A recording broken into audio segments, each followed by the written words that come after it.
Friends, ఇవి drain pipes clean చేయడానికి use చేసే ఒక పౌడర్ అండి.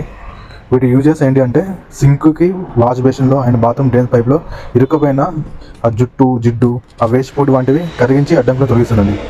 పైపులో ఉంటే బ్యాక్టీరియాస్ చంపుతుంది. అలాగే బ్యాడ్ స్మెల్స్ని కూడా పోగొట్టి మంచి సువాసన ఇస్తుందండి. ఇది ఎట్లా యూజ్ చేయాలంటే, సింకులో ఏదో మనం బేసిన్లో దించిపోయిన వాటర్ ఉంటుంది కదండి, ఫస్ట్ అవి తీసేయాలి. తర్వాత ఈ ప్యాకెట్ తీసుకొని నీరు స్ట్రేట్గా ఆ రంధ్రంలో పోయాలి. తర్వాత పోసిన తర్వాత వెంటనే ఒక కప్పు నీళ్ళు పోసి 30 నిమిషాల తర్వాత అలాగే ఉంచాలి. ఆ తర్వాత ఎక్కువ నీటి అందులో వేలైతే వేడి వాటర్ని పోస్తే కడిగేయండి. తొందరగా రియాక్షన్ అనేది జరుగుతుంది. దీన్ని నేరుగా చేతులతో ముట్టుకోవద్దండి. ఈ పిల్లలకు దూరంగా ఉంచండి ప్లీజ్. అలాగే కళ్ళల్లో పడకుండా చూసుకోండి. ఇలాంటి ప్రికాషన్ తీసుకొని దీన్ని యూజ్ చేసి చేయండి. కంపల్సరీ దీని రియాక్షన్ అనేది ఉంటుందండి. Thanks for watching.